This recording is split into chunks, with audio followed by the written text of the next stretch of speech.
Hello and welcome to Ula Tea Leaf Readings. My name is Lenor and tonight I'm going to be reading your tea leaves. This is a horoscope for Gemini. If Gemini is your solar, lunar, ascendant/rising sign, then this is a message for you. All right, Gemini, let's go ahead and get started. And so our card tonight is the Tower, right? Not really the one that we want to show up. And I'm laughing because I'm like, all right, here we go. What's happening? Now, if you know what the Tower is or not, it is one of the major arcana in the tarot, right? And it usually indicates that there is some kind of large change happening within our lives, or maybe somebody who is close within our life, right? Somebody that we are close enough with that whatever's going on might affect us as well, right? So, these can be things like breakups, losing somebody, financial woes, health issues, housing issues, whatever it is. Like when I see it, I always think of the fundamentals, right? All of the stuff that kind of we need going on, we need going right to keep our life going, to keep it moving in the direction that we want it to. And that's probably just because I'm a Virgo. So I'm thinking about all of that, earth element, whatever, doings. So we'll see. Sometimes it actually ends up being such a good thing, right? Because it is. It means that it is an end to something that probably doesn't serve us well anymore. Okay, not unlike the Death card, but I think that the Tower card is a little bit more prolonged. It's maybe more of like a ongoing ordeal. Okay, so let's see. Now, if you haven't subscribed yet, please think about doing that. You can hit that little bell. It'll let you know when the next readings are coming out. It is free to subscribe. And if you'd like to hit the like button or leave a comment, I would love to hear from you. Love, love, love. Now we have a person here. You can see it almost reminds me of a child with a little dog. And you can see the head of the dog here. You can see the body and its little legs. This is the head of the child, the body, the legs, hand out, petting the dog. So I feel that this is somebody who you've been friends with for like years. Now I think that at times you have remained close, at other times not so much. I also feel like we have a little lobster, or maybe it's a scorpion, but I think it's a lobster. And not unlike the one from the moon card, right? And we have somebody who you are close with, you've known them forever, you love them, they love you. It can be hard to be close with them, I think, because I get the sense of them really cutting off the world quite often, or at least they go through these periods of maybe even years, right? It could be months, years, where they maybe get into these more melancholy states and they're feeling pretty blue. They are kind of prone to isolation, shutting themselves off. You might not even know, like, where are they living? You go on Facebook or whatever social media site, right? To kind of see like what's going on. Are they active? Is there any indication of like, what's going on with them? You reach out, they don't really hit you back up. And And so there is always kind of a sense of maybe feeling a little bit worried, but also, this is like what they do.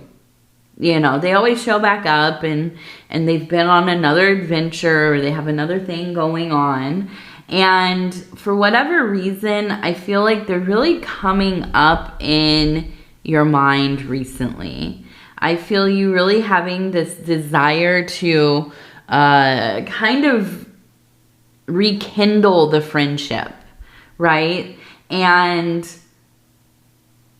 we also have, let me just say, we have a W and a J. We also have another W right here.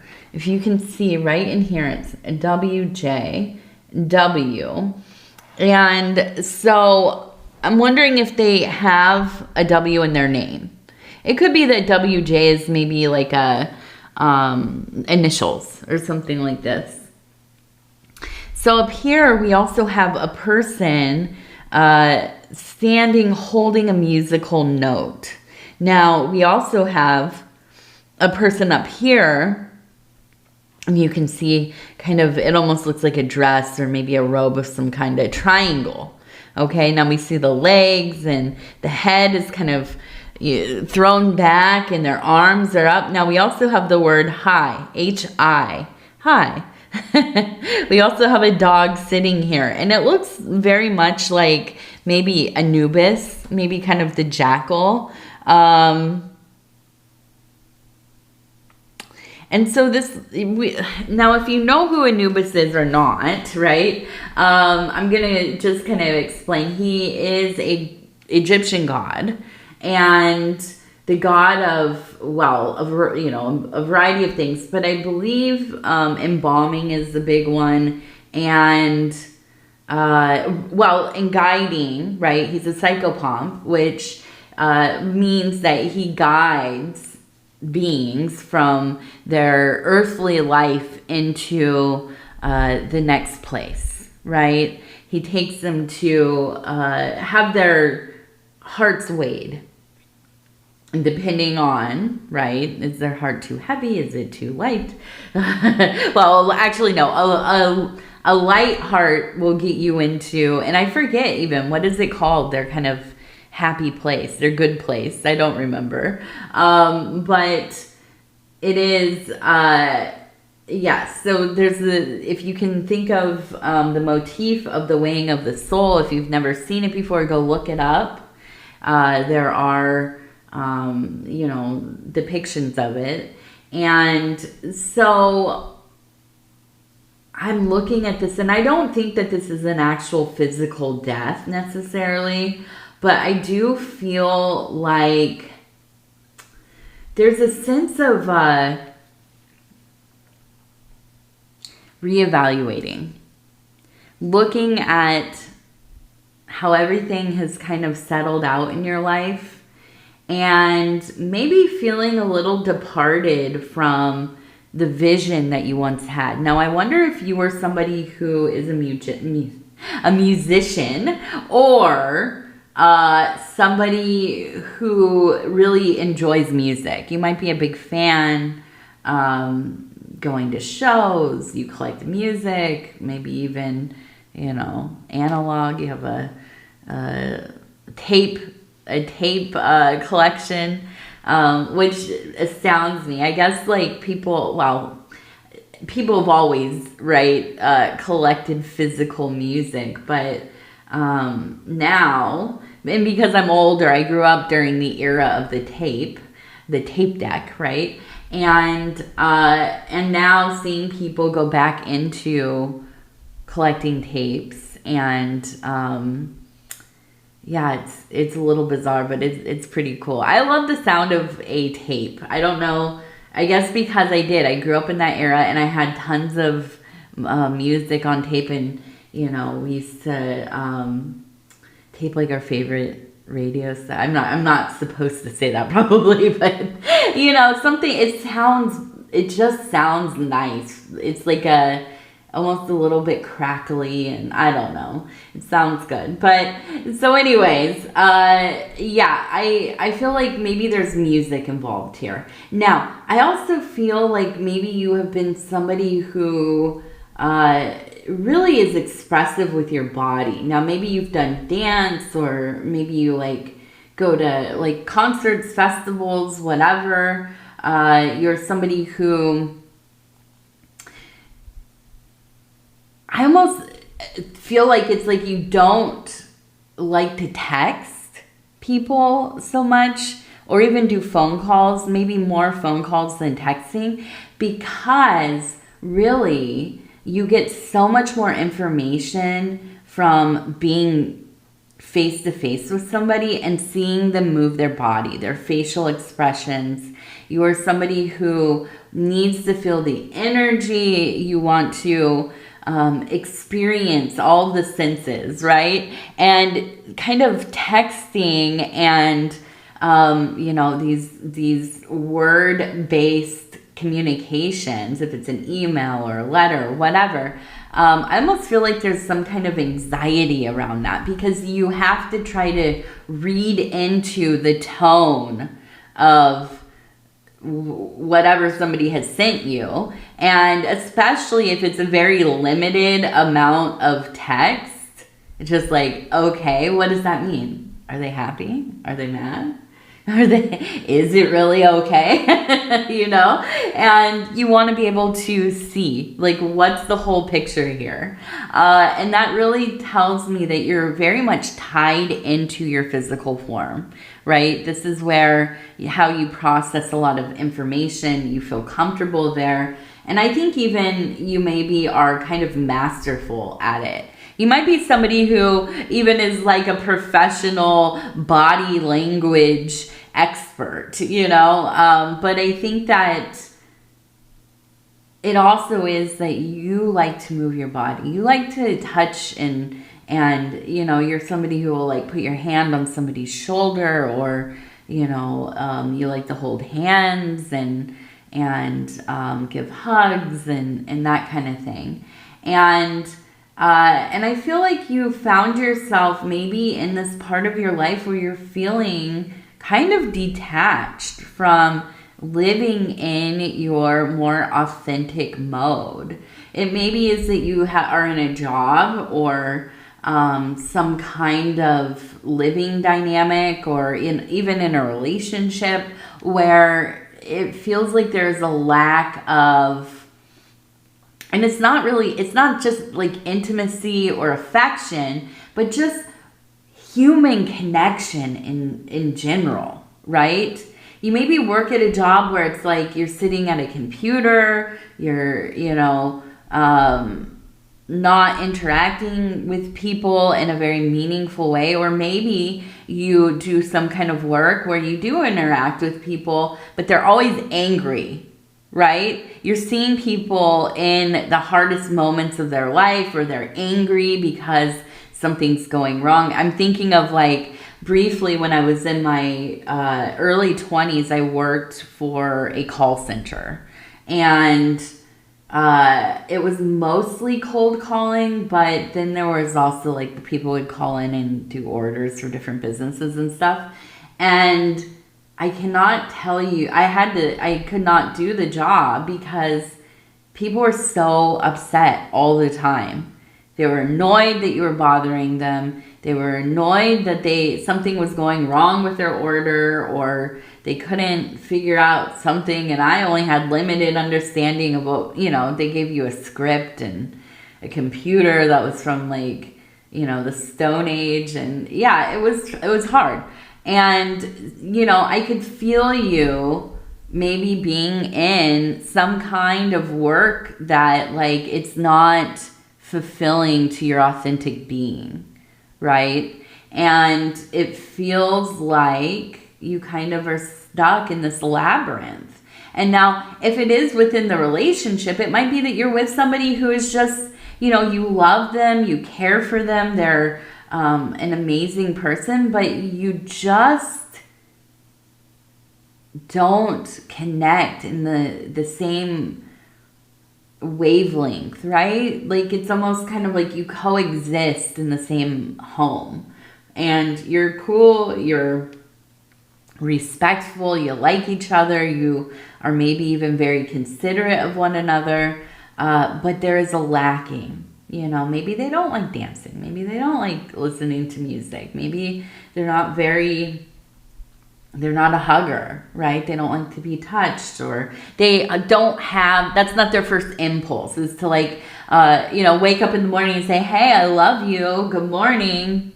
Give me a kiss. Give me a hug, And for you, it's kind of almost like, is this like a continued rejection, or am I not a priority in their life, or do they even notice me? Am I just living in the background here? And that's hard. That is a really difficult place to be in, when you really do love somebody and everything else is pretty dang good, but there's just these fundamental elements that are misaligned, and it's not nefarious, and it's not that there's a big problem, but they're just a different kind of person, right? They experience themselves and their bodies and other people maybe a little differently than you do, and that's hard. It's hard to navigate, okay? So I see you, I hear you. Now, we also have the number 3. We have a little star. So I feel like there, in this time where there does feel like it's like a minor amount of turmoil, okay? But it does feel like it is building up. And that's maybe where this Tower energy is at. I want to look at this. Now we have the 3 and we have the stars, okay? So that to me feels like, even with this, I don't know what it feels like, maybe awakening to your circumstance, right? Maybe you see this old friend, you see, hey, they've been missing, they don't talk to anybody, they do their own thing. It feels like they kind of are this, this hermit, this recluse, this kind of vagabond, and you feel sorry for them. You wish, I wish you had a life like I do, the family and the house and, whatever. This is all just kind of an example. Then you go see them, right? You reconnect with them and you see, man, they're happy. They're living their life the way that they want to. Yeah, they're prone to some melancholy and sadness, and maybe have had trouble putting down roots or finding their thing in life, but generally they seem pretty dang happy, free, unburdened in a lot of ways. And yeah, you get a little bug from that, right? It plants a little seed in your mind, and you go home and you look around and you think, I have so much. I'm so blessed. I'm so lucky. And all of that is true, but I'm still missing something. There's still something here that is missing. And you begin to awaken in your own life. Like, I'm living a life that is very fortunate, but I'm also not happy. And I don't know what to do about it. And that to me is one of the biggest Tower moments that we have. Because you're in that gray area where it's like, there's not always something super distinct where you're like, yes, I can pinpoint. This is the thing that is going wrong. This is the thing that I don't feel good about. I'm going to fix this. I know what I can do. There are resources or this or that. It's almost just as hard to have not really an understanding of like, what is this existential crisis I'm going through? What is it about this situation that I can't just kind of find, just an ease in it, just accept it, right? But first of all, we're talking about the Gemini, and I as a Virgo, we're very similar. We're very, Mercury laden people. Right? And what does that mean? Mercury is a communicator. Mercury is Quicksilver, very fluid, able to kind of adapt to most situations, but we're also very, very emotional, very almost moody. You know, if you've ever heard somebody say, oh, that's a mercurial person, right? You're very mercurial. I used to actually have a close friend that used to always call me the mercurial miss. And that was, well, because I'm a Virgo, but also because very, you know, moody, ups and downs and shifting. And, oh boy, even a tone.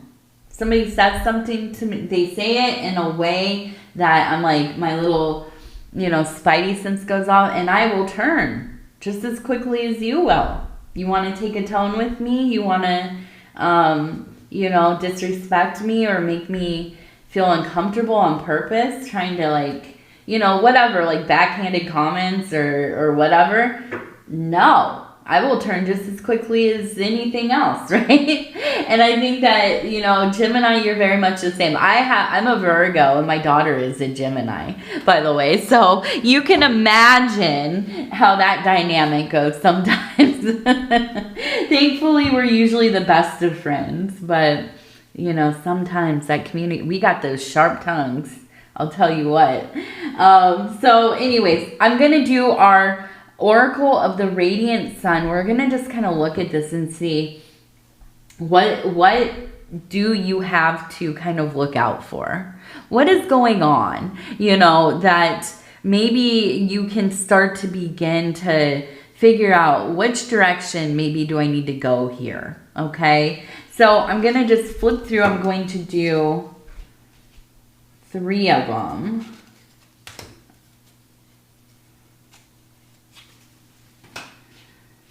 Flattery, drama, and what is the last one? Protection. Okay. So, yes, I do feel...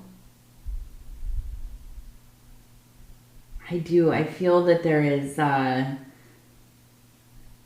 it's almost like a restlessness, stirrings, right? And I feel like this is the thing. You start to wake up in your own life and you're looking around and you're seeing like, oh, this needs to change. Like something I need to figure out. Like, what is this thing? And feeling that discomfort, I feel like there can be this impulse towards looking for attention that maybe it helps like validate you as a person, right? Like I feel kind of, you know, whatever today. I don't feel that bright. I don't feel very clever. I don't, you know, you just have those days where you're just a little bit, you feel off, you don't feel quick-witted, whatever.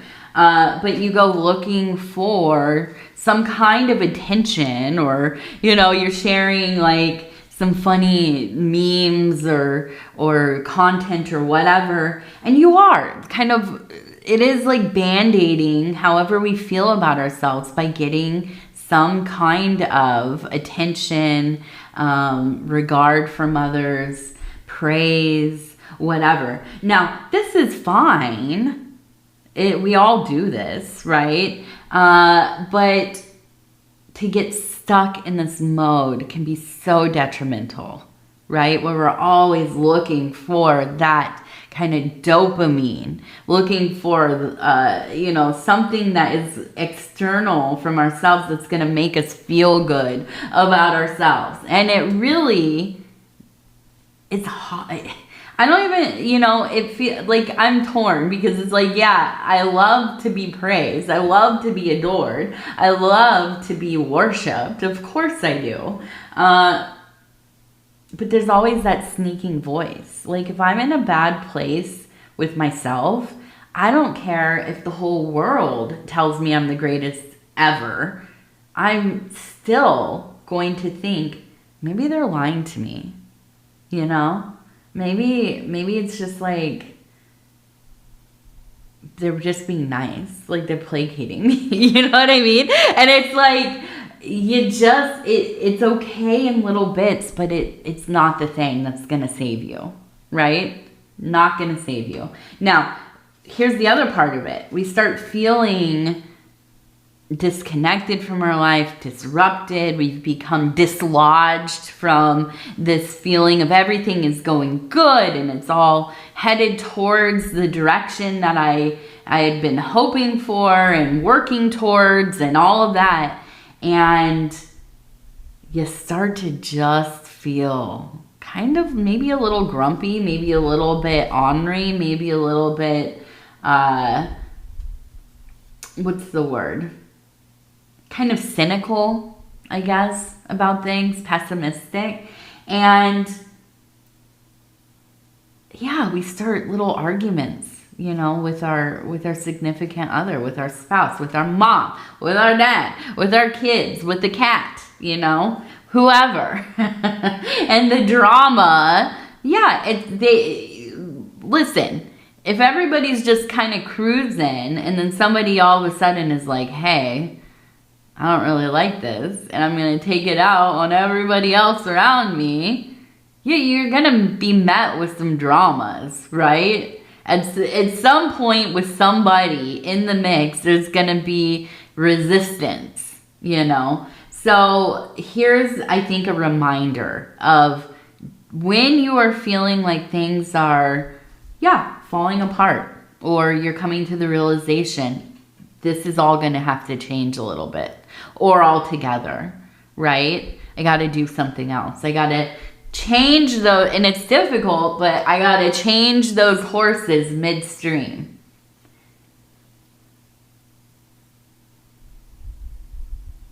Do not sabotage other parts of your life, right? I don't know what it is about that, but when we feel like we're in turmoil, it's like you just pull it all in with you, right?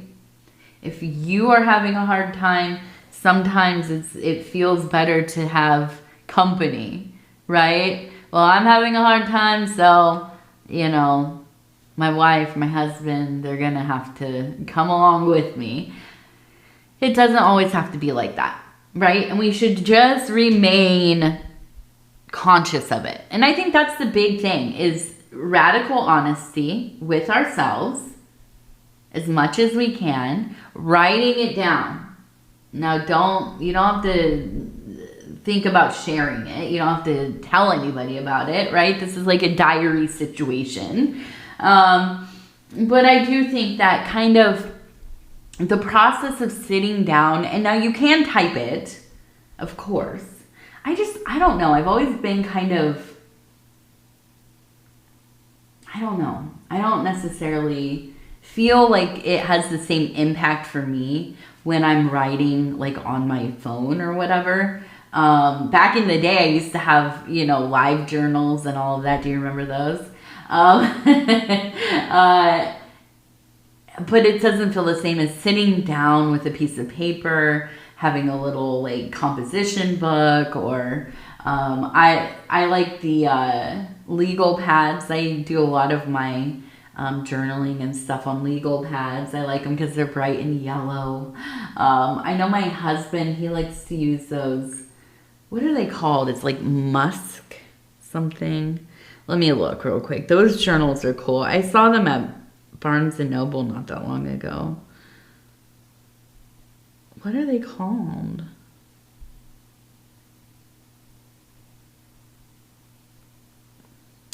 Those ones are, oh. No, these are what they're called. What was I even thinking of? Leuchtturm. I think those are, oh, moleskin. I was like musk. I was thinking of like a muskrat for some reason. They're called moleskin. I think those are the ones, but he also uses these other ones too, I believe. Anyways, those are like fancy. I am like a either composition book girl or a notepad. I am not fancy, you guys. I'm pretty I'm just pretty like, I'll do whatever. I'll find whatever. I have journals that I took, I used to live in this apartment complex in Minneapolis that was near the U of M, and it was like a lot of graduate students and stuff like that. And every spring going into summer, when they would all be leaving, you know, graduating or going home or whatever, there would be just tons of like office supplies and school stuff and books and whatever left in these common rooms for people to take. And I would literally just go and take all this paper, graph paper and line paper and stuff, and I would just staple it together. I had like this big industrial stapler thing, and I would just staple together this like found paper and make my own journals. So anyways, let's go ahead and, you know, and I guess that's where I was going with that, is that, yeah, write it down, because it is cathartic, and also something about the brain in using the language. You're thinking it, you are maybe saying it to yourself, and as you're writing it down, it feels almost like expelling something, right? It is the process of purging to some degree. And I think that is so helpful when we are feeling maybe listless, maybe we don't know exactly how we feel, we're feeling agitated, we're feeling let down, there's some grief, fear of change, but you know, you're also very excited and anticipating like something new, and it can become, you know, complicated. There's a lot of stuff going on there. So taking that and putting it down so we don't bring that energy to the people around us. You know, not the sharp biting parts, at least, right? Now the protection, and I think this really does, it all flows into what we were just talking about here. The protection is so much about protecting yourself, protecting those around you. When we are going through a big change in our life, yeah, we have to keep in mind the well-being of not only ourselves, of course, but those who are closest to us, our kids, our significant others, our family, our you know, workmates, our the community that we interact with, right? Our neighbors and whatever. And now I'm not saying that it's not your life's work to protect everybody, but we must keep in mind how we do affect others. Okay? And so I feel like there's a sense of protecting yourself and protecting those who are around you. You know, because I feel like you're in a little bit of a chaotic emotional period, okay? And I am not trying to judge you or, you know, cast any kind of, you know, ill light upon you or how you feel or any of that. I'm only speaking from my own, you know, my own vision of what I'm feeling about the situation, but also understanding how I feel and how I affect others, especially when I'm feeling like I don't know what to do. I feel like I'm like going in loops. Do you remember those what is it? The Sims, that game that not the original like old school one, but like the one with the people where you could play them out and build their house and whatever.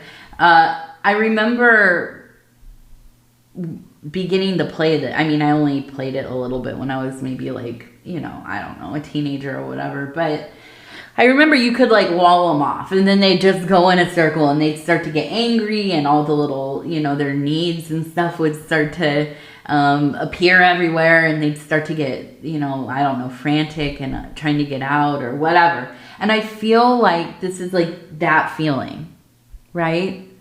You don't know how to escape the situation. And you don't really even know what is the first thing I need. What do I need the most? What is, you know, what are my options here? And it can be frustrating, you know? And so we have to think about, how am I going to be, and this is a big thing because we are talking about communication a lot, getting impatient with people, maybe getting, again, like I said, sharp with the tongue, maybe even getting into a place of like blaming those who are around you, you know, having a bad attitude, being bossy or pushy or whatever, right? And tempering all of that as much as we can, okay?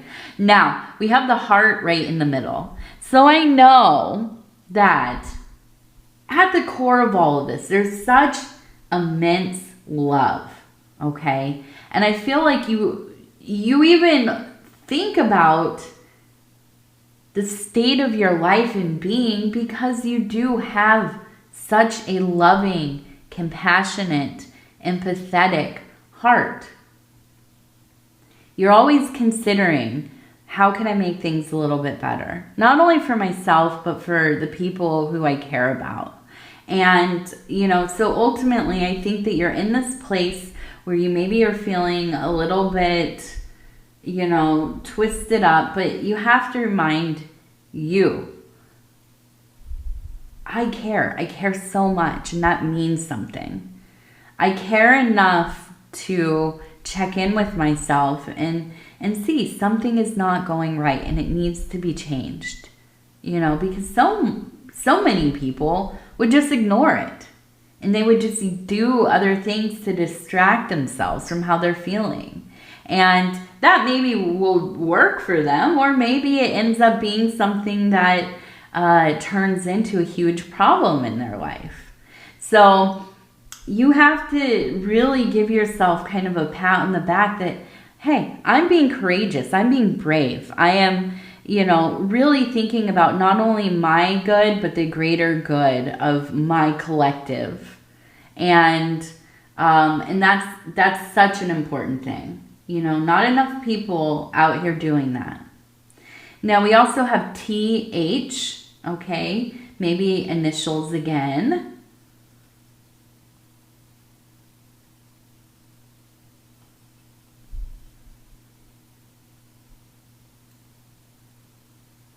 And we also have, it looks like, I just feel like if we have the high, we have high again over here.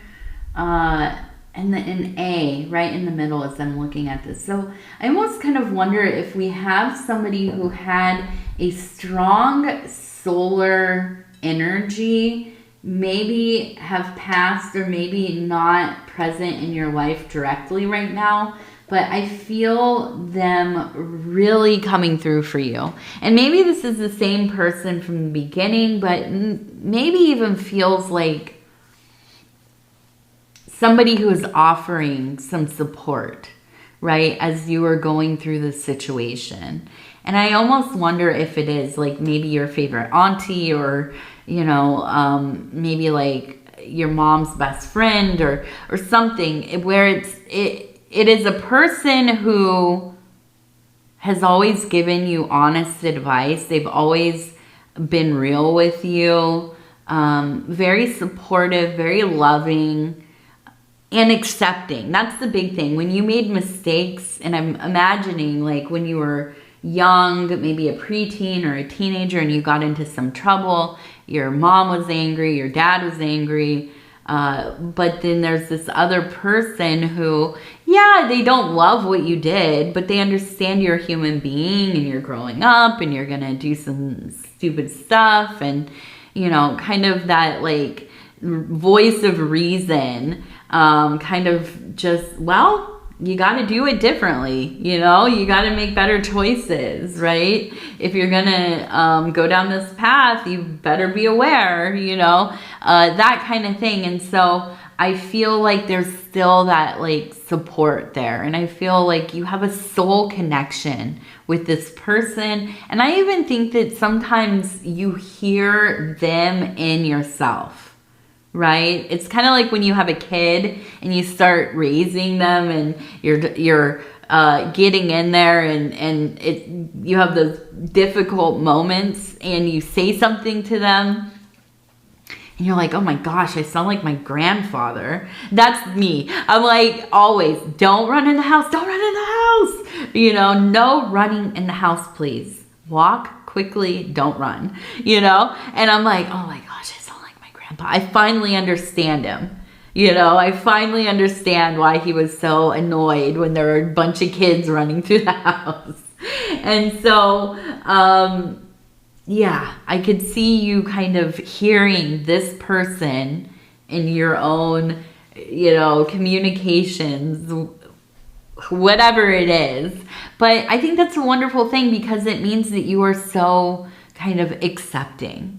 You're open, you're reasonable, you're down to earth. You can look at a situation and say, okay, well, this is not maybe the right thing here, but, you know, it's not all doomed. It's not all black and white, right? We can make some a little adjustments here and there, and it'll all be good, right? It'll all turn out. Okay, now I'm just going to do these real quick because we're at 40 minutes about, so let's hurry up here. I don't want to keep you for the rest of your life. We have artistic garden. I flourish in a garden of creativity where art blossoms as brilliant flowers. I take delight in an endless labyrinth of poetry, music, dance, and theater that add new colors to my existence. Practice. What art form moves your spirit the most? Reflect on how you connect with art. Reflect on how you connect with art. All right. Okay, Gemini, I'm going to go ahead and tell you I love you because I do, and I thank you so much for spending this time with me. It is always such an honor to be able to bring these messages to you. And if you would be so kind as to like the video, it really does help the channel. And if you have not subscribed yet, please think about doing that. You can hit that little bell. It'll let you know when the next readings are coming out. It is free to subscribe. Also, if you'd like to leave a comment, I would love to hear from you. I read every single comment and I appreciate them. I appreciate you. If you're new to the channel, definitely shout it out in the comment section. Go check out my husband's channel over at Dove and Serpent Tarot. My husband, Paul, he's pretty dang amazing. Probably the best tarot reader there ever was, ever will be. He's pretty good. I don't let him read for me. I'm scared. No, he has he? I don't know. Maybe once or twice. I don't let people read for me that much. I like to read for myself. That's another Virgo thing. So, but anyways, I want to tell you again, I love you. I love you. I love you. Take care of yourself. We'll talk real soon. Good night.